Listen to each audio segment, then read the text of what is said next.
you know, Mahamudra is our is the goal. You know, Mahamudra is to realize the nature of our mind and the nature of reality. And in order to do that, we need a lot of positive potential and power to overcome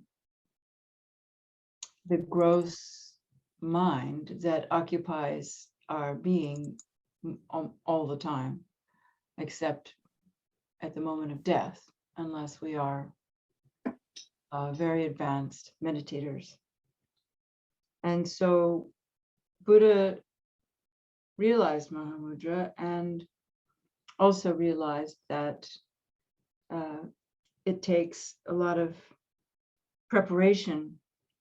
Mostly it takes a lot of letting go of our preconceived ideas that come from lifetimes of experiences of karma, that every time that we have a thought that is immersed in our ordinary view, then that creates the imprint or the mental habit or occupation of seeing things in the way they appear.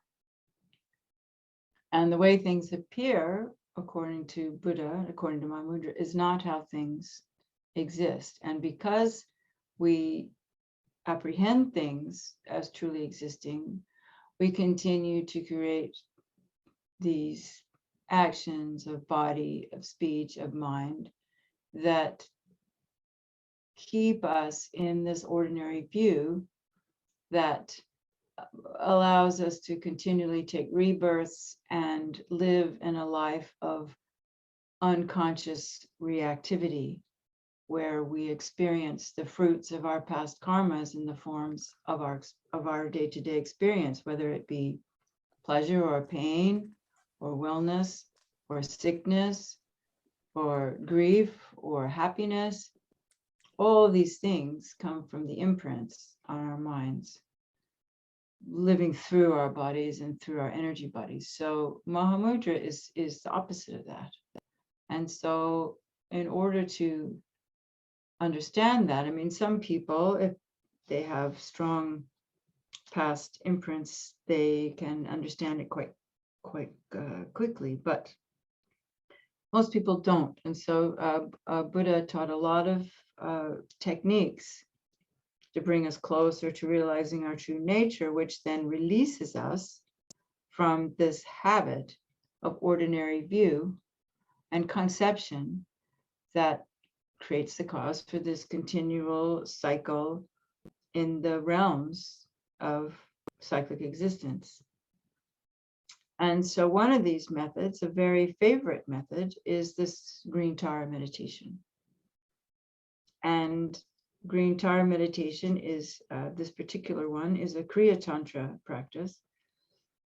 And it's pretty much standard procedure for all of Kriya Tantra. They're pretty much the same. It's sort of like making ice cream, but we have different flavors, you know, it's all the same sort of meditation, but we have different deities that emphasize different aspects of being.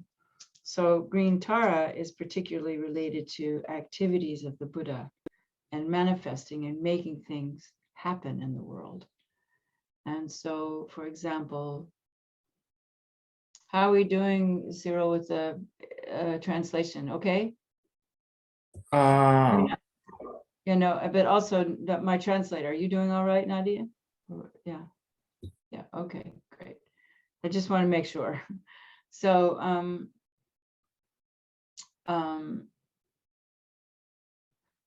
so the Dalai Lama, back in when the pandemic started, recommended that we do green Tara practice to help create the cause to slow down the speed of the virus and for the world to figure out how to put an end to it, or at least remedy the situation. And we have a long ways to go. I heard yesterday in the news that the rich nations have like 1 billion doses that they're not using. Us, the Europeans, the Americans, probably the Australians. And the Southern Hemisphere hardly has any. So there is that imbalance, isn't there? And of course, that's karma, but it doesn't mean it's fixed. So one of the things we can do with green Tara practice is to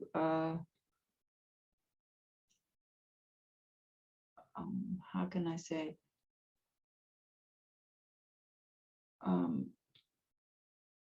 create a force in the mind streams of all the people of the world to share the vaccine and to help and to understand that until everyone is vaccinated, you know, there's still going to be a problem. It just takes one person from Africa to come to France with a new variant and pretty have a new pandemic. So, and people come from Africa to France and to places, other places. So this is one of the things that Tara does on a mundane level, which is to help provide conditions to improve the conditions for the people on the planet, particularly if we motivate with bodhicitta.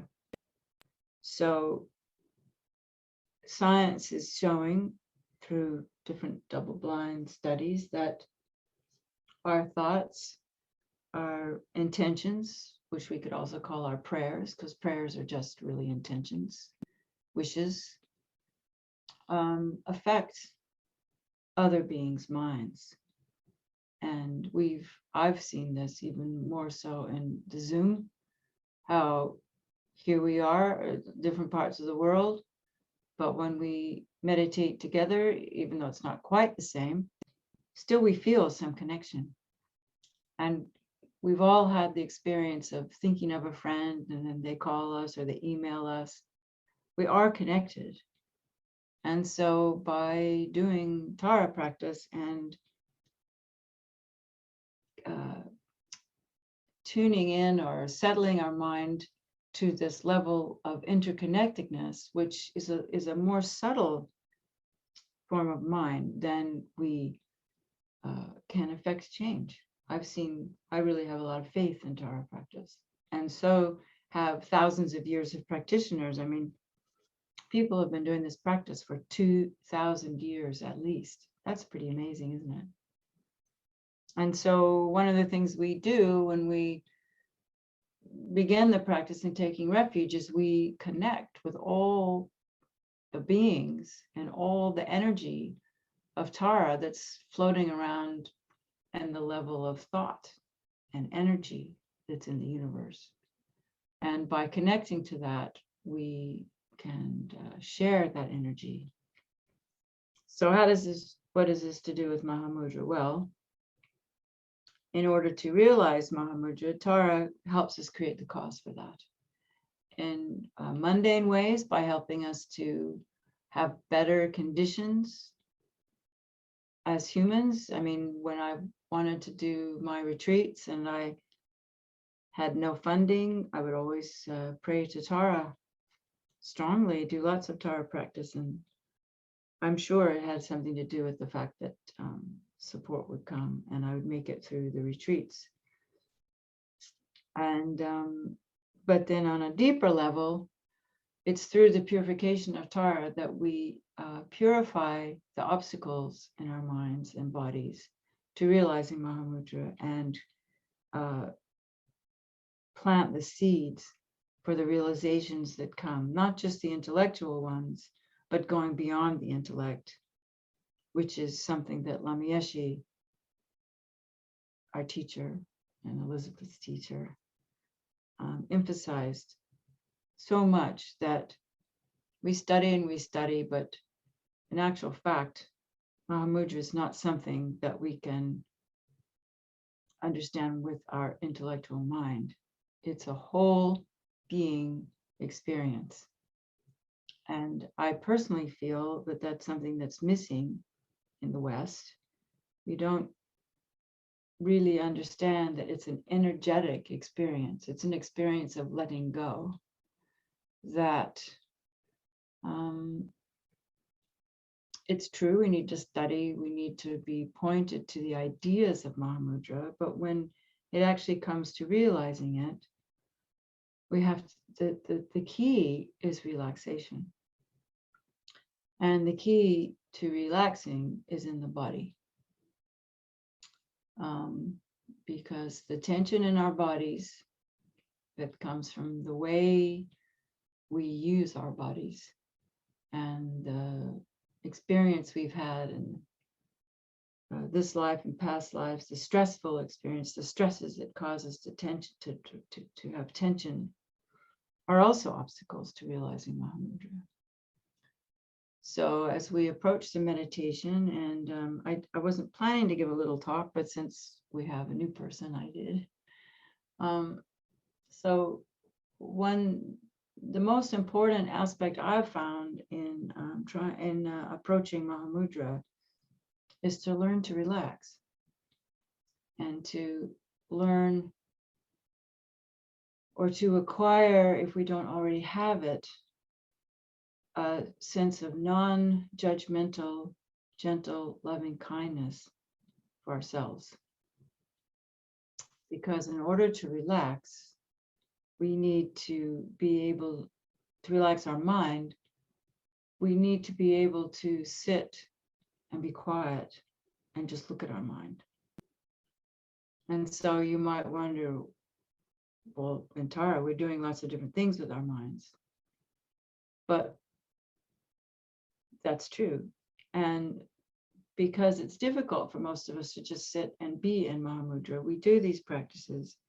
And throughout the sadhana, there are places to relax the mind, to relax and let go, and just totally be with whatever teaching and understanding that you have of Dhammakaya. So my job, I think, in this weekend, and I can't remember what we did last time, is to point out those places in the sadhana where we can let go. And there's definitely an art to letting go. And the main point, the main way to do that is to learn to just sit with whatever is happening. And so we'll start with that, to sit with whatever is happening, and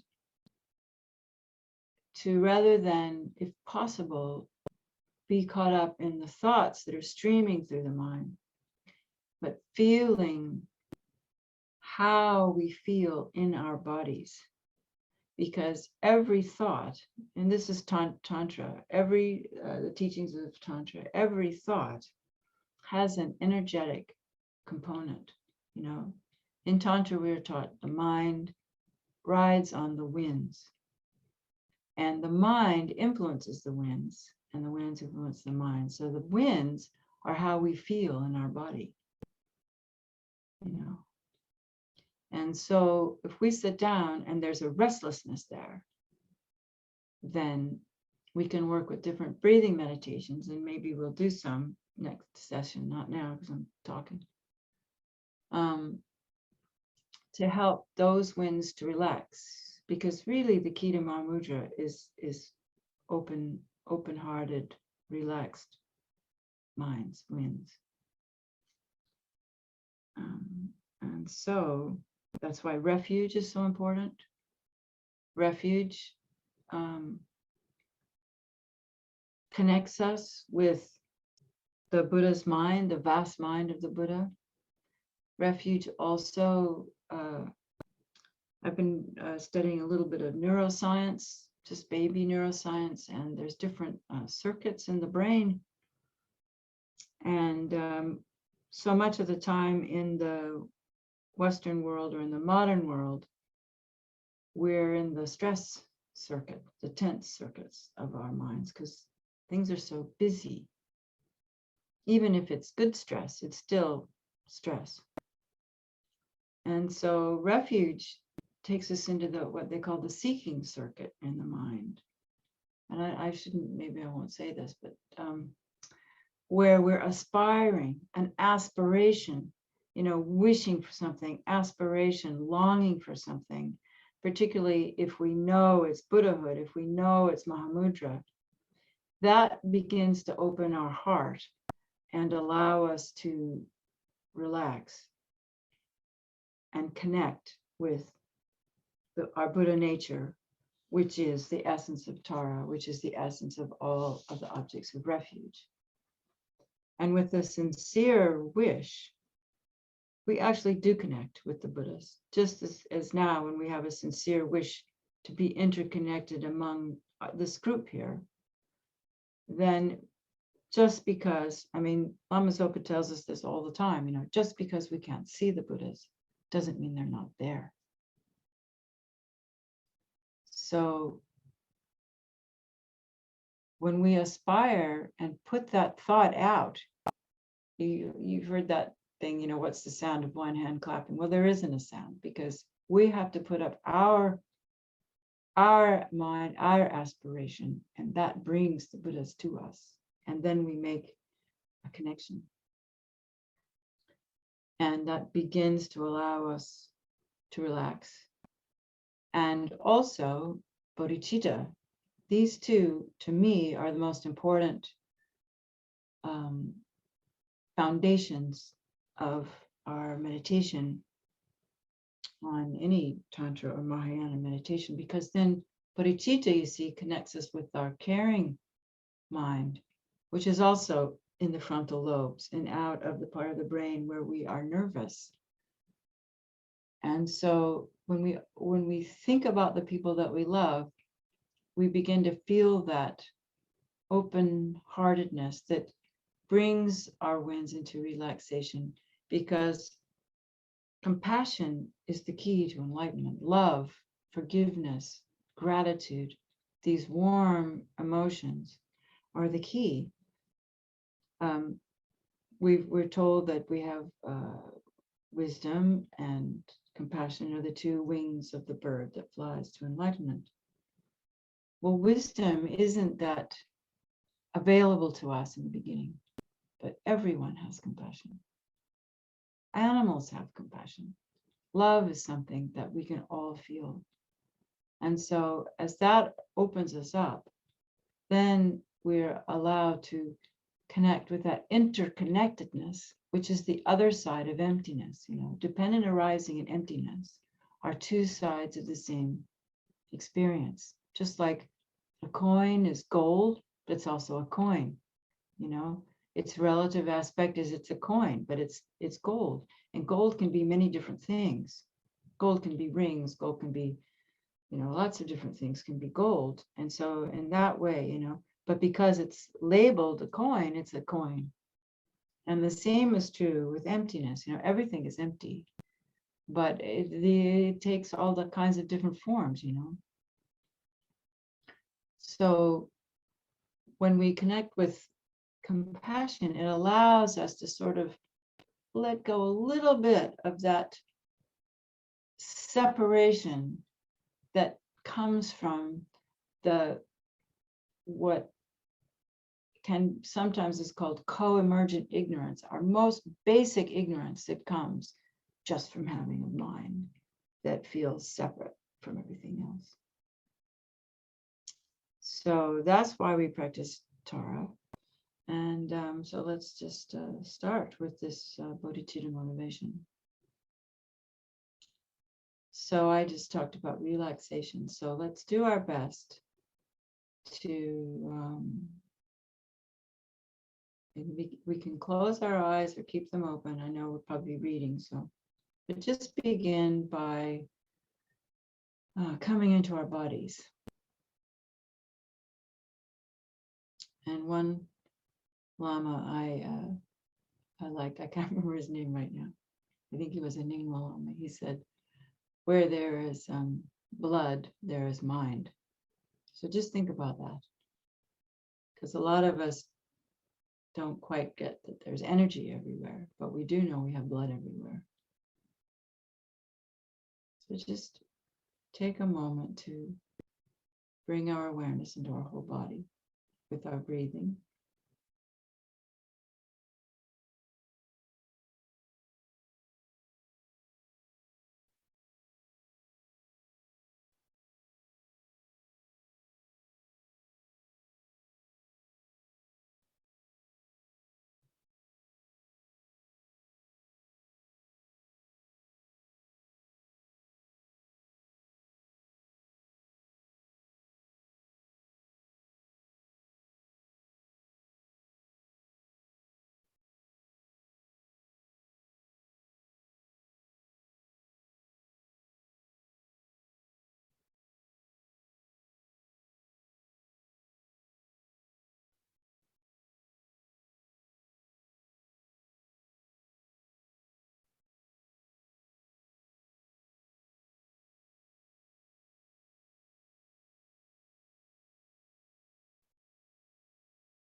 Imagine that our inhale fills up our body, starting from the belly, the whole rib cage.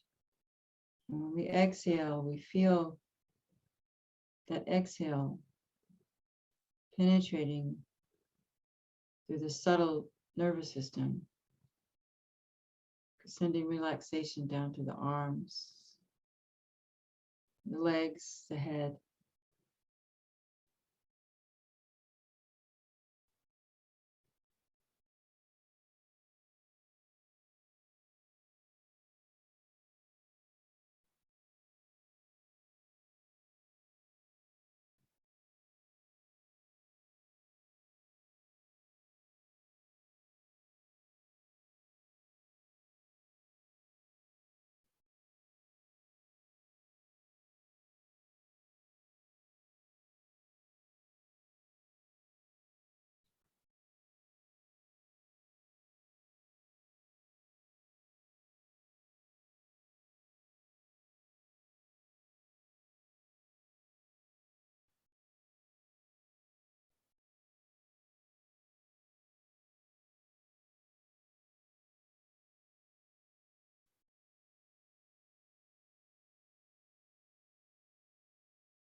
We set our motivation.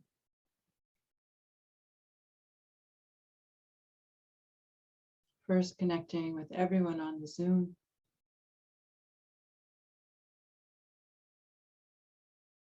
And wish each and every one of us to be happy, be healthy, to recognize their pure, pristine awareness and be healed.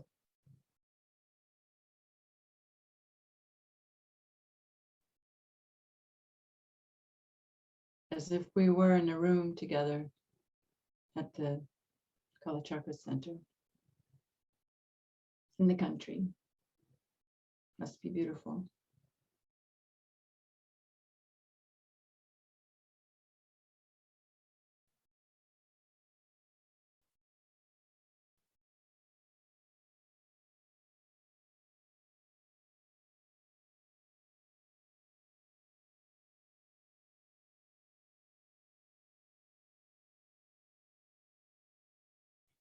And then all of us together have a mother and a father. And regardless of what our relationship was like with them, we can always feel gratitude for the fact that we're alive today. I have a perfect human rebirth. I've met the Dharma. I have an incredible opportunity. This life, the gift of life. And if we were fortunate, the gift of love, or not fortunate, sometimes whatever we have, I think it's helpful to see that whatever our life experience was, it's led us to this point where we are fortunate, where we are building love. So we can feel grateful for every experience we had.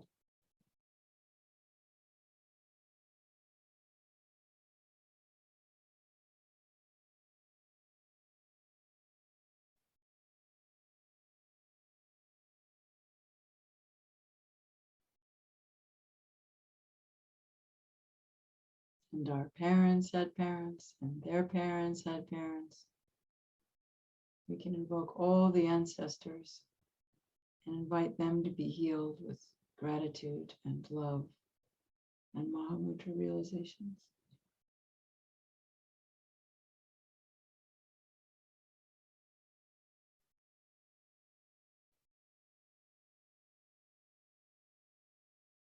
Pains of the wars, the diseases, the famines, the injustices.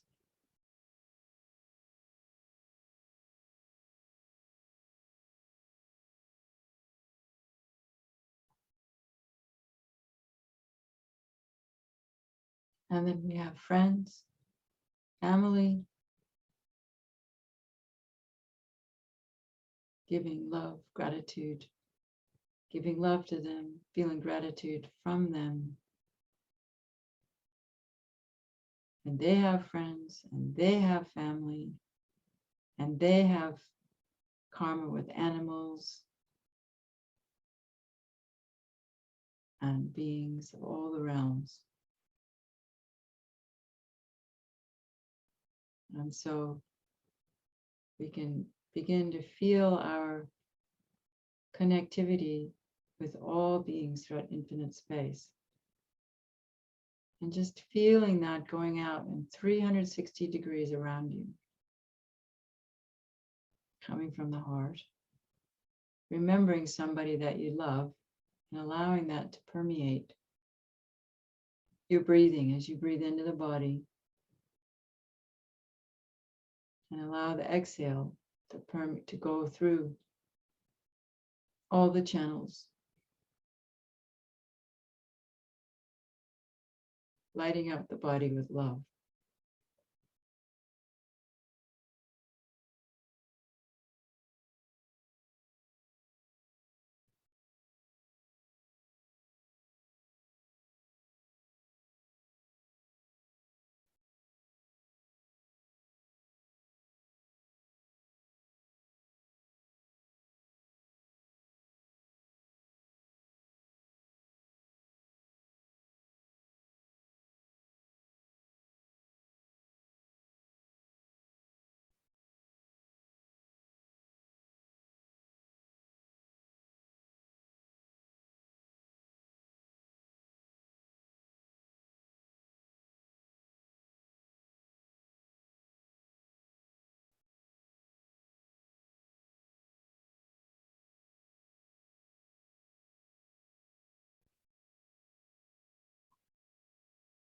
And then we realize that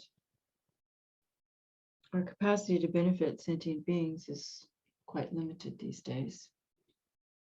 We're limited by our energy levels, our different karmas, and the fact that we have no clairvoyance,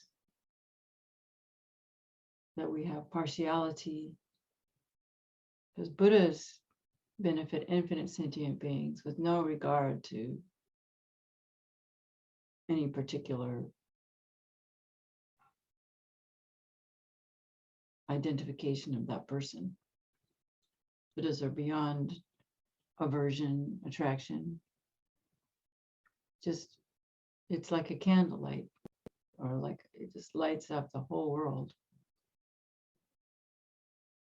And having been around His Holiness, the Dalai Lama, we understand what that light feels like.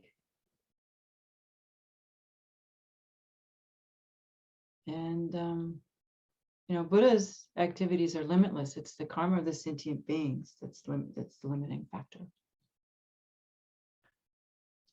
So we're going to use our faith and our intention to transform our particular karmic situation right now and call on all the Buddhas in the form of green tar in the space in front of us, and ask for her help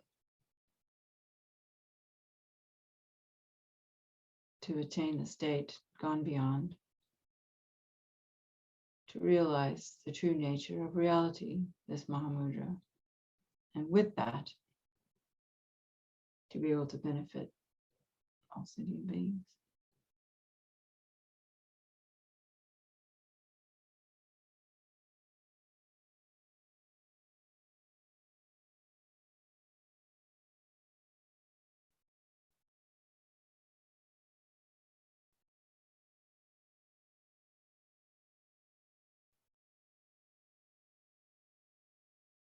So we can imagine in the space in front of us, it's a lotus and a moon and it's beautiful, beautiful, shining, magnificent, glorious green Tara, which is also our true nature.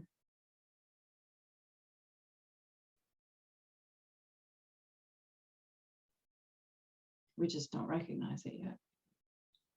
And sometimes we do. And so we can start with this prayer from His Holiness, and then we'll move into refuge. And so as we say this prayer, let's say it with meaning and joy. May all beings everywhere, plagued by sufferings of body and mind, obtain an ocean of happiness and joy by virtue of my merits.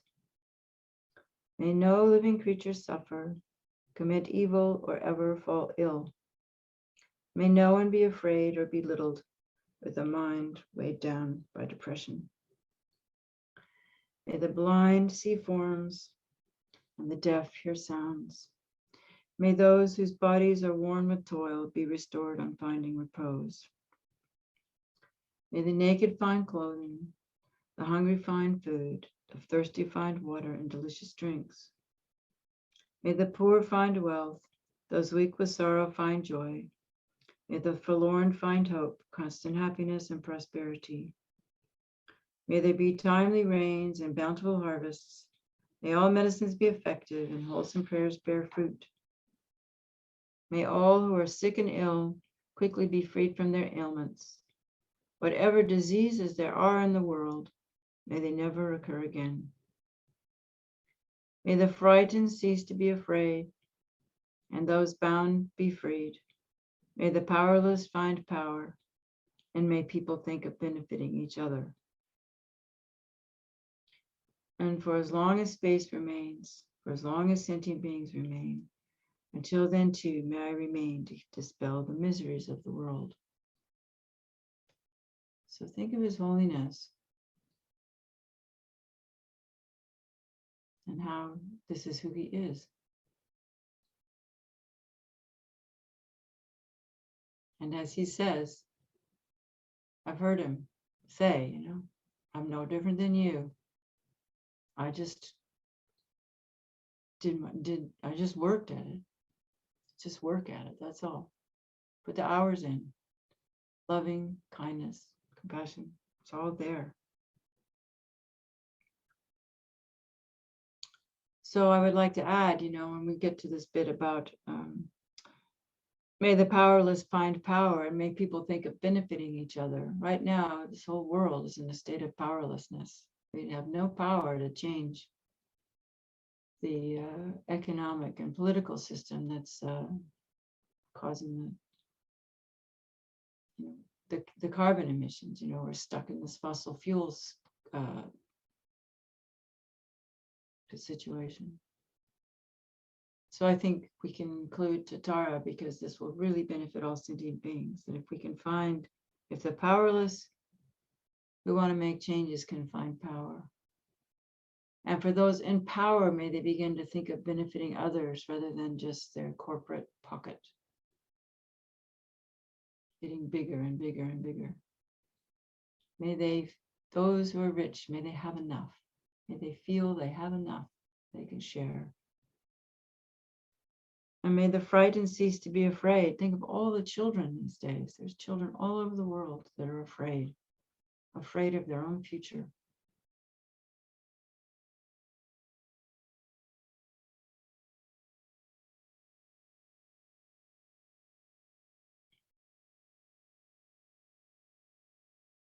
And I really believe that if more people in the world did Tara practice, it would really help change the situation.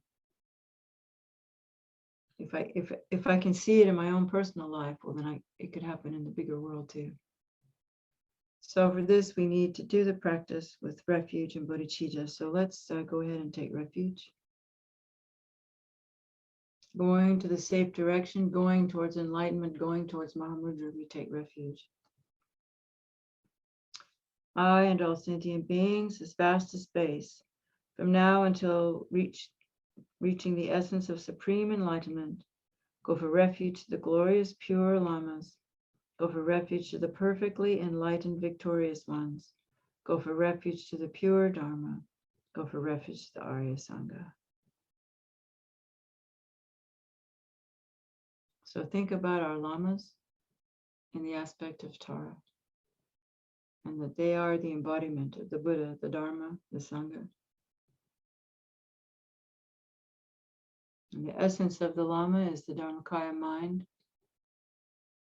combined with the Rupakaya mind, the compassion that manifests in bodies. And aspiring to that state.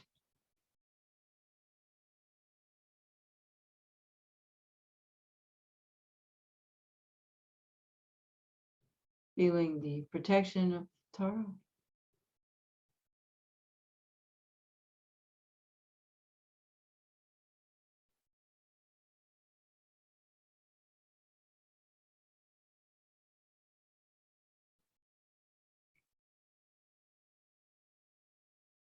So rather than saying the prayer again, we'll just focus on the experience of refuge. Feeling the nectars and rays from Tara's heart coming into our heart. And allowing our nervous system to relax, the muscles to relax, the mind to relax, be open.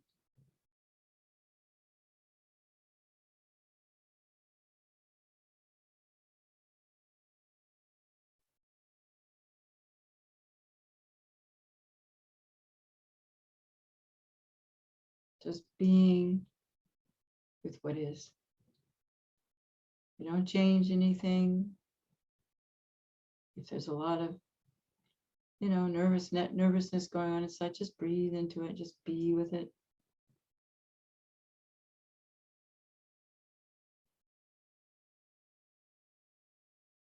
And breathe in the blessing of Tara. Feeling of safety, protected, loved.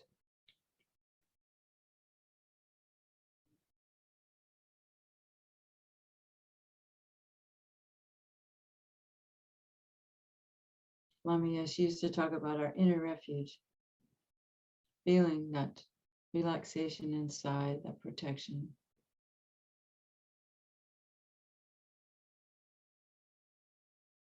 It comes from letting go.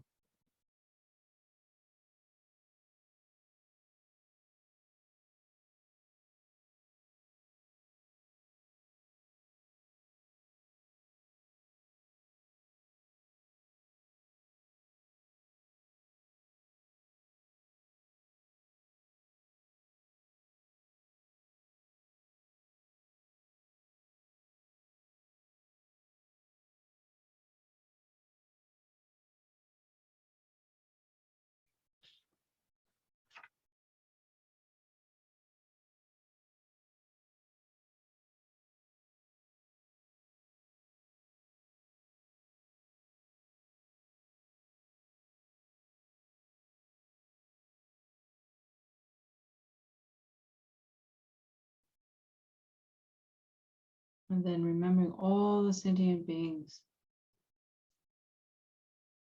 who go for refuge to the Buddha, the Dharma, the Supreme Assembly, by the merits of generosity and so forth, may I become Tara to benefit all sentient beings. Just imagine what that means to be Tara.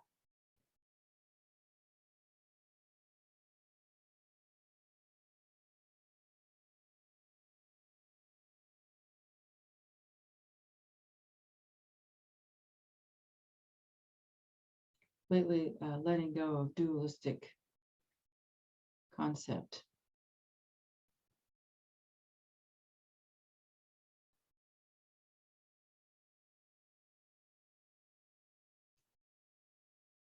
And especially in order to benefit all my mother sentient beings quickly and more quickly, I must achieve the precious state of perfect and complete Buddhahood. Therefore, I'm going to undertake the yoga of the Venerable Aryatara.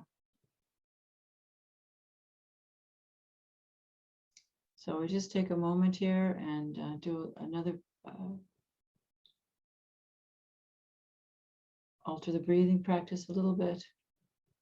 So as we breathe in the enlightened energy of Tara, it fills up our body and fills up our heart with loving kindness, protection, refuge, emptiness. Whatever that is for us, we don't need to strive. We just need to be with what's present right now and have faith that somewhere in there, it's there. Awareness is there. Mahamudra is there. We just don't see it. Just don't feel it yet. Maybe you do, but just breathe in, and being present is the beginning. Just being with what is and feeling that love for the sentient beings as we did before. Remembering our father and our mother and their father and their mother and their cousins and their uncles and their aunts and their friends and their animals and their this and that. And as you exhale, you just share it with all of them. And as you do this breathing meditation, breathing in the blessings of the Guru Tara and breathing out the bodhicitta, all sentient beings, slowly feel, if you can, the beginning of letting go of that I. This I that feels to be separate, this I that feels, we sit here, I'm breathing, right? I'm breathing in. She's telling me to do this, we might have some resistance to what I'm saying. That's fine too. Just be with that resistance and continue to breathe.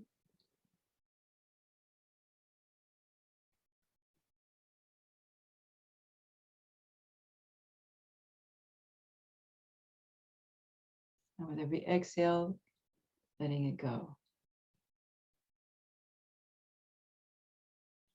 Just having a knowing that it's going out to touching all sentient beings. On a subtle level, going out in all 360 degrees, we feel ourselves getting less solid and more into love and more spreading out to the beings around us.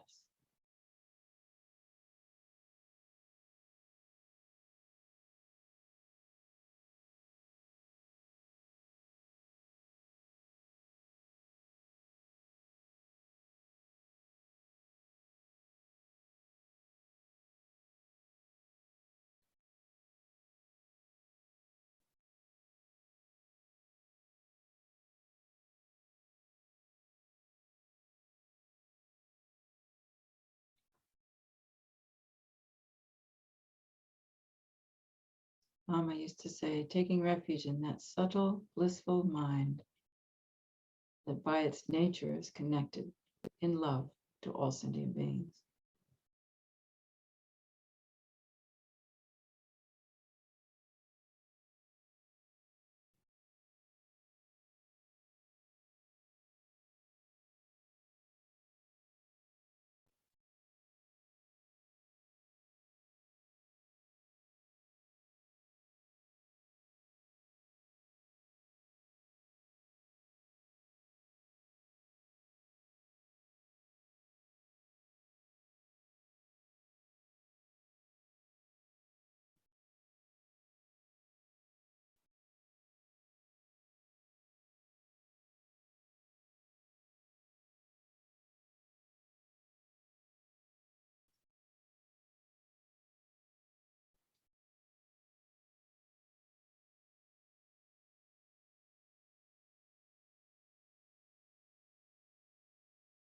Lama used to also say, Mahamudra is doing without doing.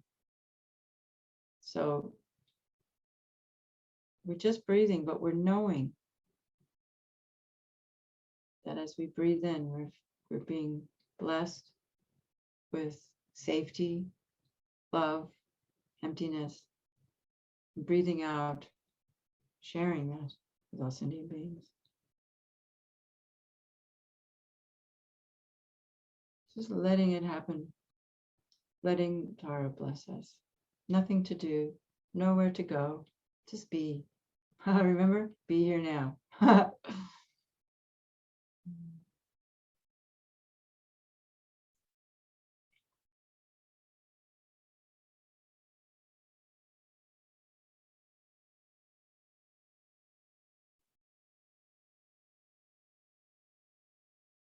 And probably some of you are tired of doing that by now, so we move on. So this is how we do Mahamudra with Tantra, you see. You do little bits of it. You do a little bit here. When your mind gets tired, you do an analytical thing. We're about to do the 4 measurables. And you stop there and you again go back into that sense of relaxation, of opening, of giving, of being, feeling the I melt like an ice cube in the ocean. Because the more we expand and feel this presence all out throughout the universe, the more we begin to understand that my mind is like an ocean, like Mom used to say. My mind is this vast sea of interconnectedness and love. And that allows this I, this feeling separate, to just, like I said, just melt like an ice cube in a sea, a vast sea of love. So we move on. So every time we stop, this is why refuge in bodhicitta is so important in the beginning. You set up the refuge in the bodhicitta, and then you go through the sadhana, and each time when you stop, you come back, you come back, you come back to that baby Mahamudra experience. And over time, over years, it grows and grows and grows till it becomes very powerful. So we move along using our brains again, our other parts of our brain. May all sentient beings have happiness and the causes of happiness. May all sentient beings be free from suffering and the causes of suffering. May all sentient beings never be separated from the happiness that knows no suffering. And may all sentient beings abide in equanimity, free of attachment and hatred for those held close in others' distance. So again, we can go back to our Tara in front of us, and as we breathe in those blessings. And feeling that deep in our hearts for all sentient beings to be free, to be loved, to experience bliss and equanimity.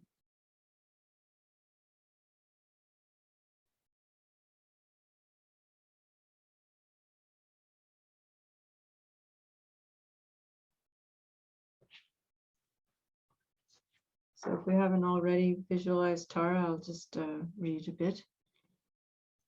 On the space in front, we imagine Tara, who's emerald green, radiating crystal green light, like the color of, the most green hillside in the springtime. Sitting on a lotus and a moon disk, she is a manifestation of the omniscience, love, and compassion of all the Buddhas. She's in the nature of light, like a rainbow, Her left leg gathered in symbolizes her complete control over her winds. So it's not just desire, it's all of the deluded manifestations of concrete mind. And her extended right leg indicates that she's ready to get up and help all sentient beings. Her left hand, her heart, is in the refuge mudra. Her palm facing out, the thumb and ring finger touching, and the other 3 fingers raised. So that means, we're all feeling that protection of Tara. She protects us. She protects us from, they say in the text, the 8 great fears, And in ancient days, they used the symbols of, lions and tigers and elephants and crocodiles. We don't have those problems now. So we tend to focus on the inner fears of anger, jealousy, attachment, doubt, pride, wrong views, our ignorance, our miserliness, all these ways that we concretize our mind so that we don't experience Mahamudra. So that's the idea, is to, beneath all of that is a more subtle mind. And so Tara gives us the protection, because it's the fear that makes us go into those minds, those concrete minds. And so if we can allow ourselves to feel protected and feel love, the fear dissolves. And so do those delusions. So that's her left hand. And her right hand shows the mudra of bestowing sublime accomplishments, the palm out, the thumb and the index touching, and the rest pointing down. So, her left hand is like symbolizing the purification that we need. And the right hand is giving us the merit, the positive potential, symbolizing the goodness that we build up as we begin to let go of our fears, the new habits that we create when we let go of the restlessness and the busyness that comes from deep fear. And so in each hand, she holds the stem of the upala flower. And so then we make a request to Tara. Please, Venerable Tara, great treasure of compassion, grant your blessings to increase all favorable conditions and to clear away every obstacle, that all migrators may swiftly enter the city of eternal joy. Then we can do this 3 times. Venerable Arya Tara, great treasure of compassion, grant your blessing to increase all favorable conditions and to clear away every obstacle, that all migratory beings may swiftly enter the city of eternal joy. Venerable Arya Tara, great treasure of compassion, grant your blessings to increase all favorable conditions and to clear away every obstacle, that all migratory beings may swiftly enter the city of eternal joy. So that city of eternal joy is our heart, isn't it? It's our Mahamudra. And when we're asking for the favorable conditions, they're not only the outer, we need all the outer conditions, particularly it's getting harder and harder to find on this planet, our outer conditions for practice. And like I said before, for the conditions of the climate change and the pandemics and everything that's coming from overpopulation of humans. And then we need our inner conditions. We may have outer leisure. We may be able to retire, as many of us at my age, we can retire now. But do we have the inner leisure? Do we have a mind that can let go and just nothing to do today, meditate? Or maybe I can meditate for 3 or 4 hours today, or maybe I can read a Dharma book, or maybe I can just relax my mind, inner leisure. Or just, even if we only have a half an hour to meditate, can we create the inner space where I can actually let go and feel this refuge in bodhicitta? So this is our request to Tara to please, bring the favorable conditions and clear away the obstacles. So you can see now why this practice is important in realizing Mahamudra, is that it helps us to create the merit, the karma, to realize Mahamudra, and along the way to benefit sentient beings. So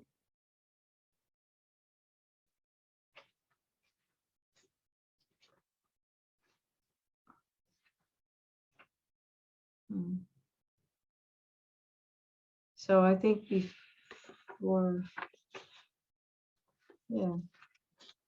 it's important to create some causes and conditions. Oh, there we go. Now we want, I left off the 7-limb prayer. So let's do the 7-limb prayer. Yeah, here we go. Sorry, my pages were out of order. So let's do the 7-limb prayer. I prostrate reverently with my body, speech, and mind. So feeling humbled in the space of Tara. I present clouds of every type of offering, both actually arranged and mentally emanated. So we can imagine the offerings. Perhaps we have offerings on our altar. If we have more time, we can do how Lama Zopa teaches us, to do all the multiplying mantras and do extensive offerings. So if you're doing Tara practice on your own, you can do that.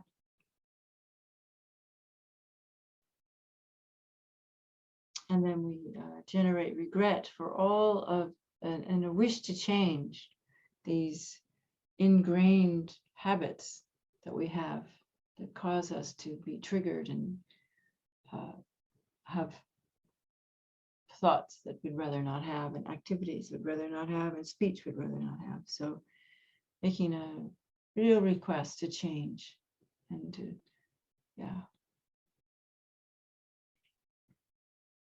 you can think of the things in your life that you'd like to see changed. And the deeper patterns that cause that, to purify those deeper habits that we created as children that are no longer beneficial.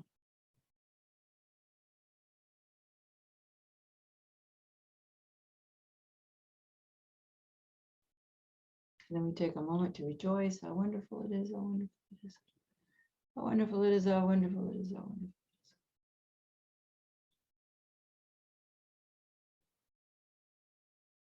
All the ordinary, wonderful things that are happening with ordinary beings. Well, people running Dharma centers and working for climate change and taking care of children and taking care of elderly people and working the nurses and doctors and the politicians and the truck drivers and everyone.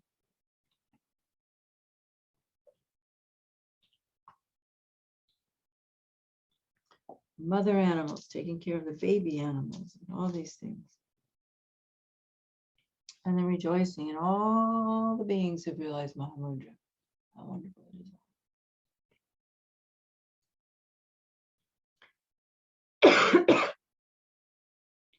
Then asking Tara and all the Buddhas to please remain, especially our gurus, to please remain and teach us and be with us and empower us and inspire us until the end of cyclic existence. And please turn the wheel of Dharma for transmigratory beings. I dedicate my own and others' virtues to the great enlightenment. So then we offer a mandala, a short mandala, and I think a lot of you know how to do this in Tibetan. And since we have dual languages here, we'll just, for old time's sake, just offer it in Tibetan. So while we do this, we can imagine that we're offering the whole universe.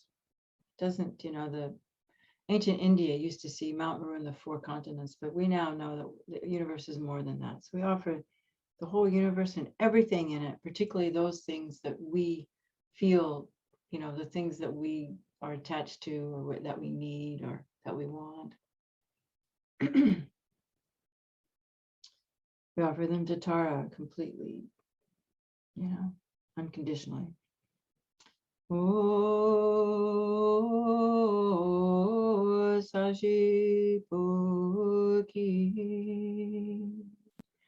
Jukshin Mecho Tram Rira Ling Jinide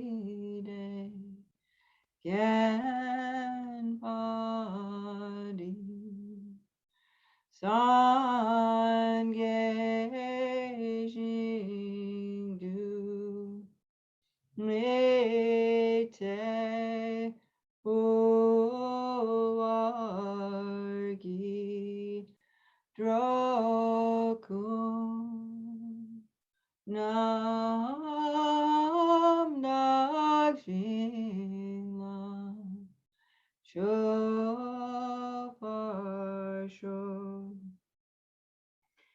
Please, precious Guru, please bless my mind and the mind of all sentient beings to be free from all the wrong views, gain all the realizations, and be free from outer, inner, secret, and suchness obstacles.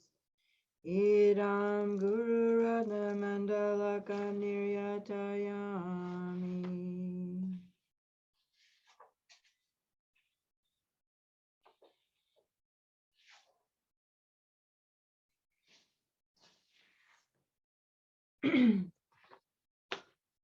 Then again, we make a request to Tara to please bless my mind.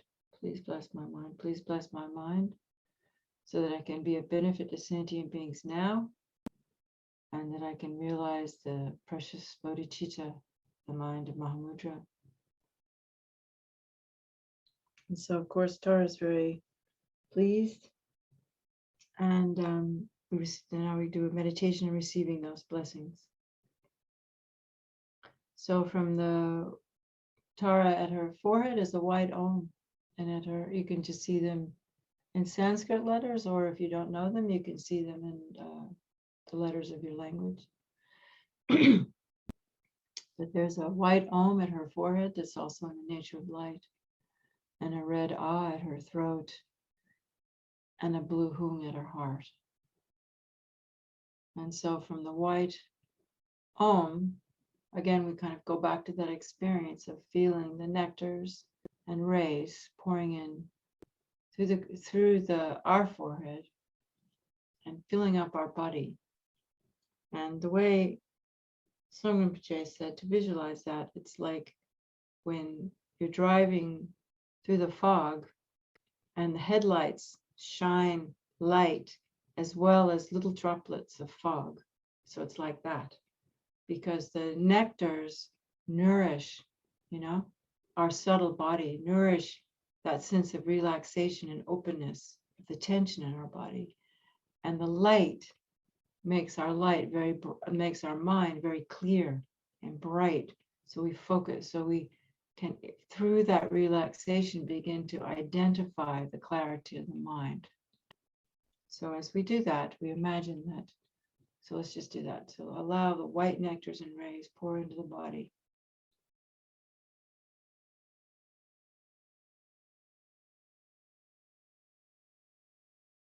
And imagine that the agitated winds are settling like muddy water in a glass.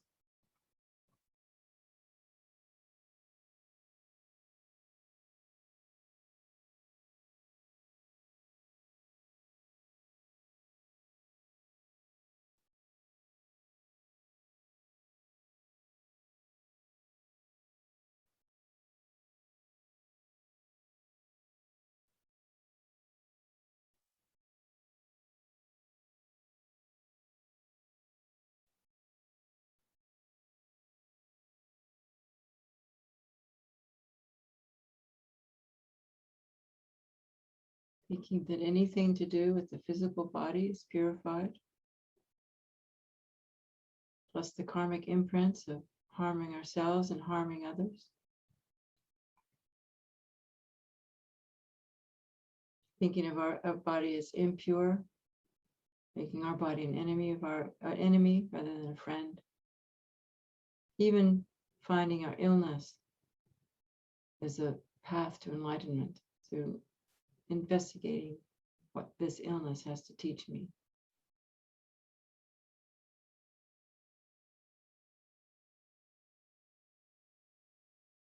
Purifying ordinary bodies so that I begin to experience my body is inseparable from Tara's holy body, setting the ground for that.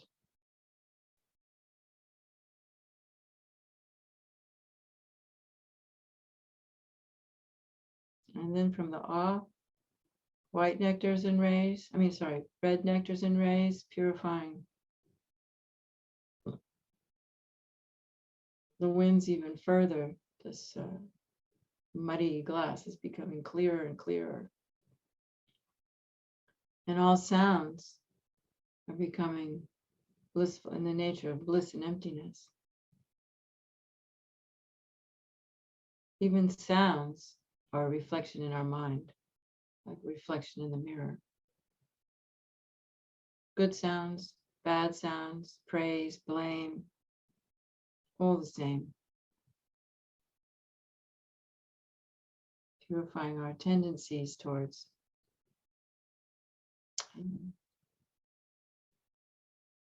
hardening thoughts that allow speech, unthoughtful speech, harmful speech, mindless speech to pour out of us because of our lack of awareness.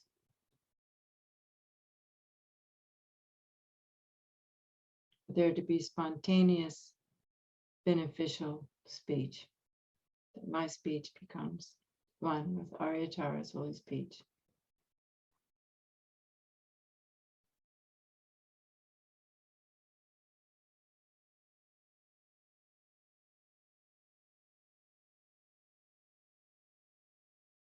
And also, with these nectars and rays is a feeling of kindness that comes from Tara.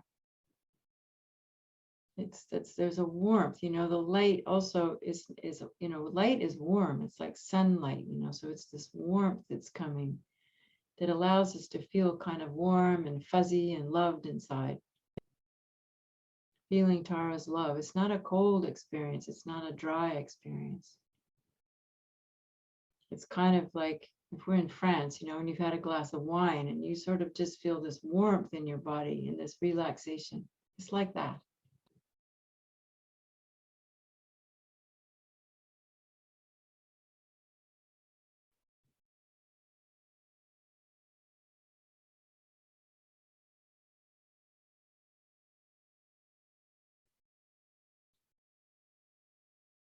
And knowing my speech becomes one with Tara's holy speech, then we move on to the hum, the blue light, bringing this warmth of loving kindness and emptiness, filling up the body with blue light. And the mud in the glass settles even more. There's not even any more mud in the glass. It's just a clear, crystal mind.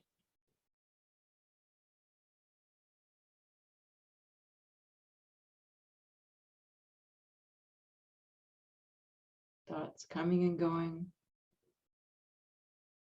like a bird flying through the sky. We're not grasping any thoughts, just letting them be. Watching them disappear like a cloud in the sky.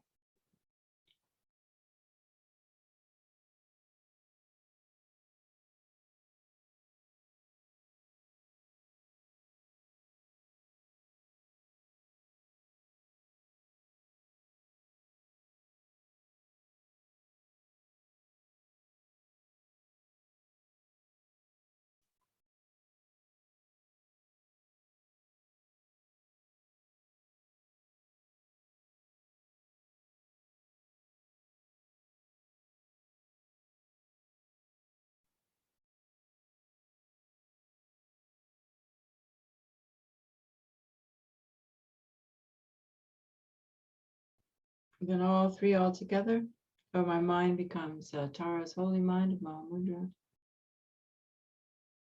And then we have white, red, and blue, feeling the body's kind of like, just full of bright light.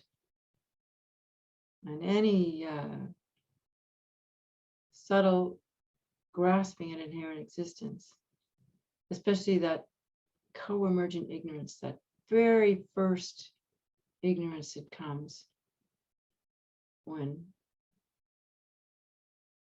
recognition of concept dawns and we harden around that. Just feeling that let go.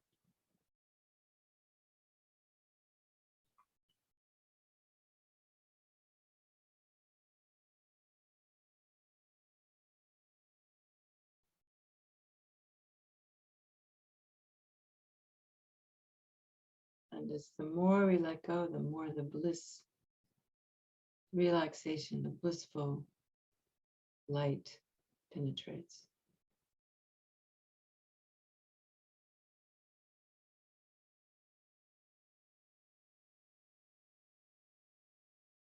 And we think, my body, speech, and mind become inseparable with Aryatara's holy body, speech, and mind.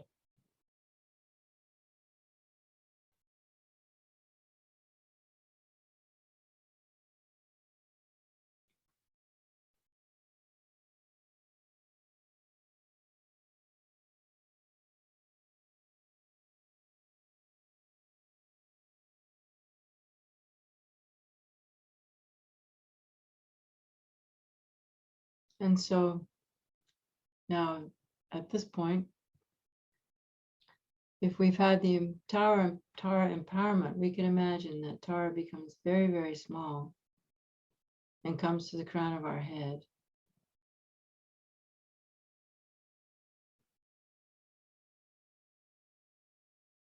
And comes down to the crown chakra, once again purifying the body.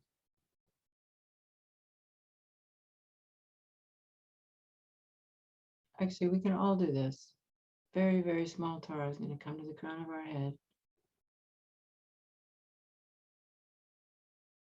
She just becomes the nature of a tiny drop, like a mustard seed of brilliant green realization of great bliss and emptiness. Union Mahamudra. Purifying our body, purifying all the 5 elements, coming down to our throat, purifying all the gross winds and the speech and the thoughts that go with the speech, and into our heart.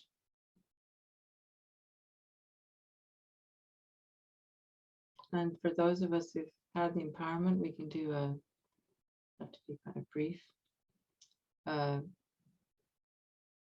3 Kayas meditation, arise as the deity, and the others, please just allow yourself to do the breathing meditation, breathing in the blessings of Tara now in your heart. Just breathe into the heart and feel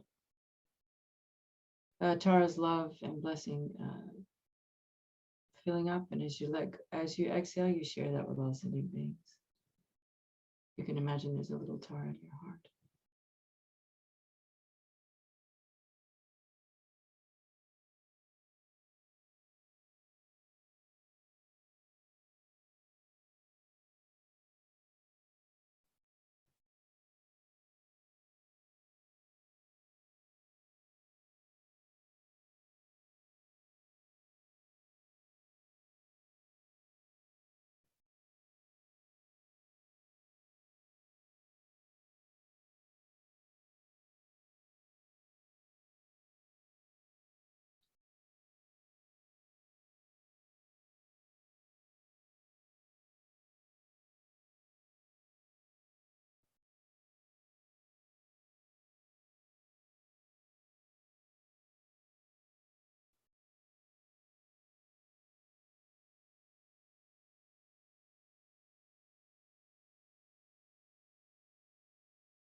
So for the Tara practitioners, we arise as the deity, and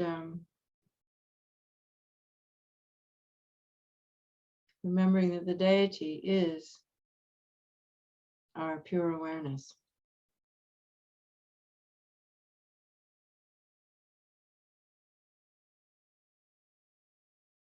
Bliss and emptiness is the deity.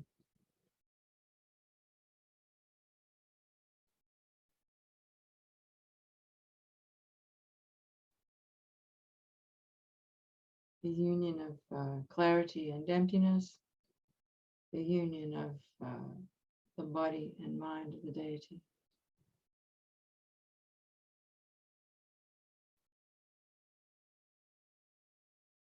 That clarity is the body. That apprehension is the empty, is the pure awareness.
And when our minds are no longer able to just meditate on the body and mind of the deity, then we recite the mantra.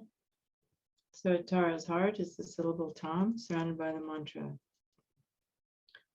And so if we haven't had the empowerment, we just, you can either keep Tara in the crown of your head, or if you, I think it's okay in the heart, but in her heart is a lotus and a moon and a little Tam. And the Tam is surrounded by the mantra, Om Tari Tu Tari Tari Soha. And so we actually just continue that same meditation, out breath goes out, touches all sentient beings, in breath settles on the experience of ourself, our pure awareness, combined with bliss and sharing with all sentient beings. And so as we recite the mantra, that light touches all sentient beings and first of all, brings everyone all the conditions they need, and then eventually imagining they're all becoming Tara, and all the space becomes the pure land of Tara. And all this light comes back. So if you want to do it with the breath, as you're breathing out, all that light's going out, touching all sentient beings, and as you breathe back in, it's empowering your experience even more of bliss and emptiness. This is Tara. So we'll just do a little bit of mantra recitation this session, because I gave an introduction at the beginning, but we'll do more next time.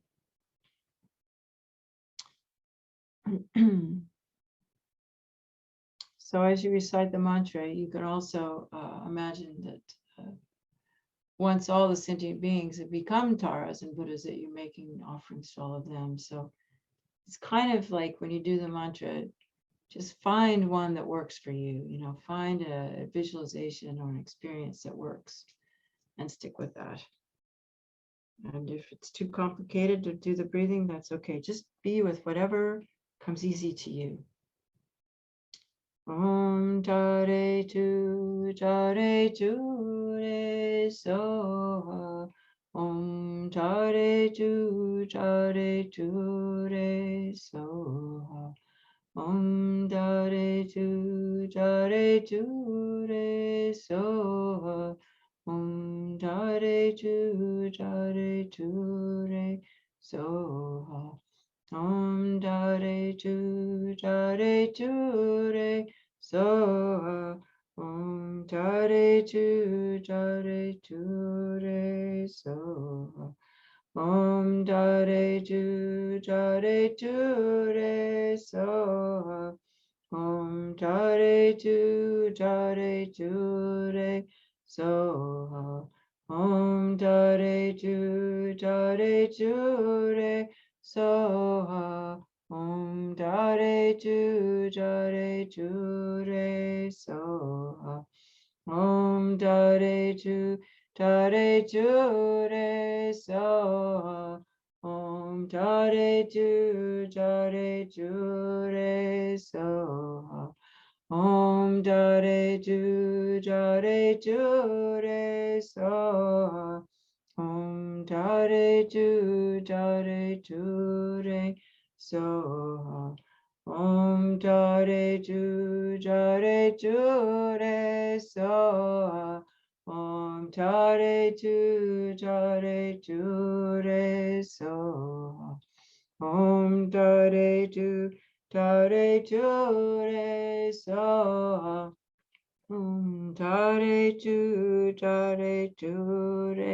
so. Om Tare tu re so. Om Tare tu re so. Om Tare tu re so.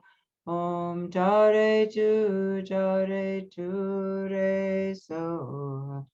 Om Tare tu re so. Om Tare tu re so.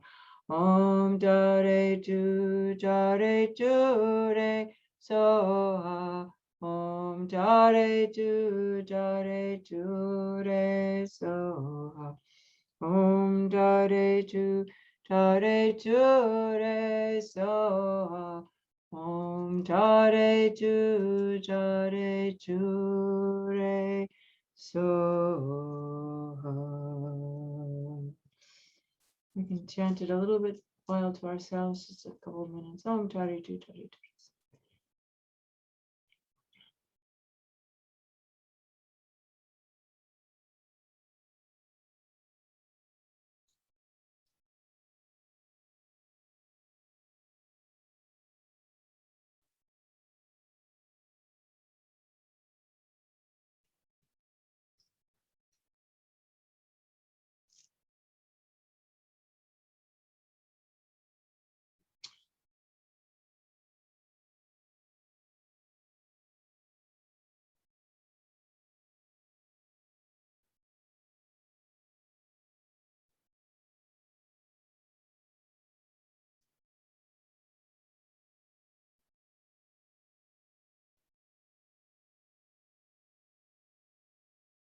Om Tare tu re so.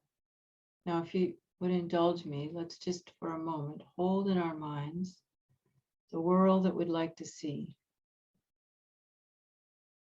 with the pandemic under control and the change of all the technologies so that the climate change is under control and the children have a world to grow up into. And let's just do a round of Tara mantras, holding that thought and sending that out into the world.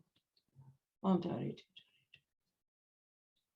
And all the other things we need, democratic governments and real democracy, or whatever works to bring justice and peace.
Om Tare tu so. And we imagine that all the worlds healed, all the worlds become the pure land, and all the beings become Taras.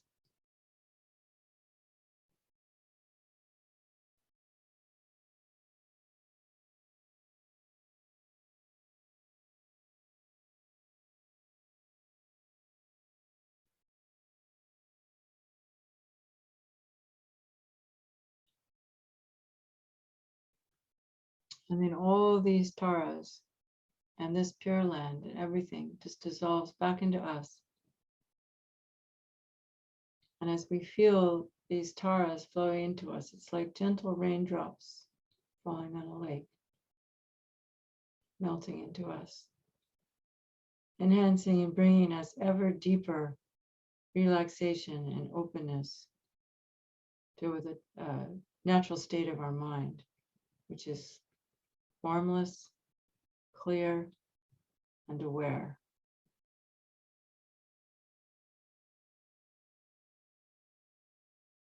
And we just relax into that state.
Let's take a moment to examine what we experience, that there is an I in here, experiencing something out there.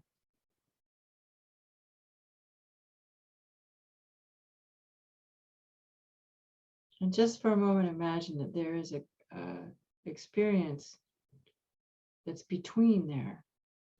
His Holiness once said, relax into that space between the subject and the object.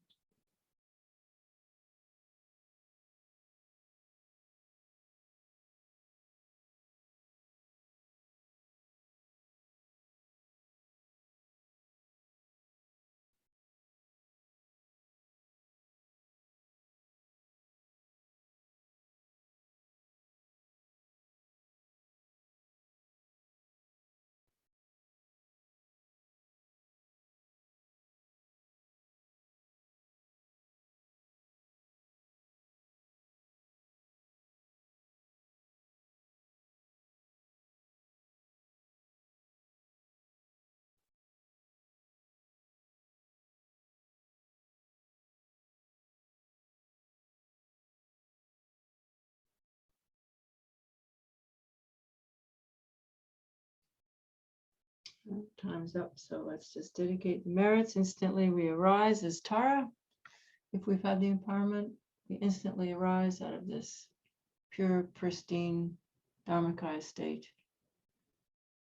manifesting to benefit sentient beings. And if we haven't had the empowerment, then we can just keep Tara in our heart and know that we're safe, protected, and on the path to freedom. Freedom from emotional afflictions, freedom from sickness, freedom from doubt, freedom from resentment and fear and hatred and desire and all these things that keep us blown by all these winds, mental states that make us sick. So for the benefit of all the sentient beings, for the benefit of all the children, all the animals, all the beings of all the realms, we dedicate these merits. Gewadi Nyurduda Agmadroma Drukyurne Drowachikyang Malupa Dei Sala Gopasho. Through the merits merits of these virtuous actions, we may quickly attain the state of Aryatara and lead all living beings without exception to that state. Jang Chu San Chog Rinpoche Ma Ke Panam Ke Kyurching Ke Ba Nyam Ba Me Ba Yang Kone Gondu Belwasho. May the Supreme Jewel Bodhicitta that has not arisen arise and grow, and may that which has arisen not diminish, but increase more and more.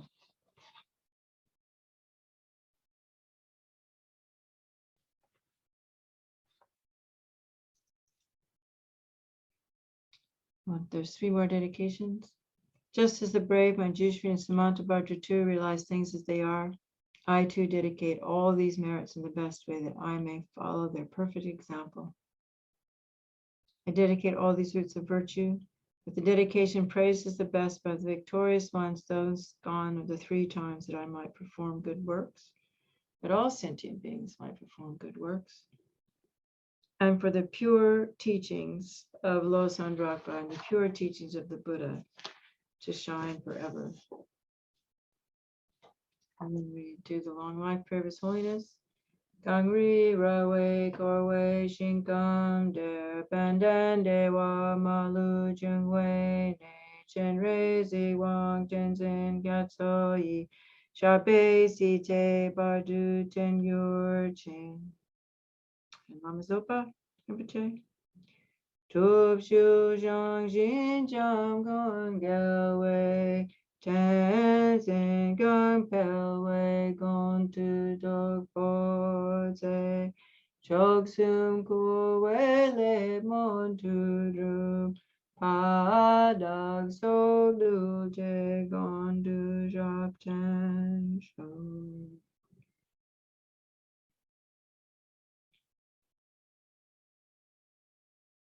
So recognizing the I, myself, is doing the dedication.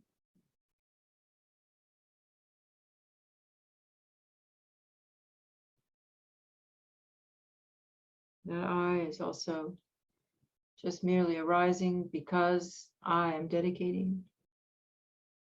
That merit is arising because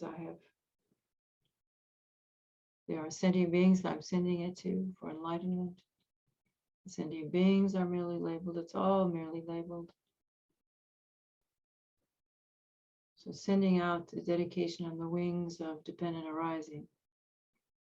We rejoice in the fact that we are attempting to realize the true nature of our mind through this precious path of Aryatara, the path traveled by countless Buddhas,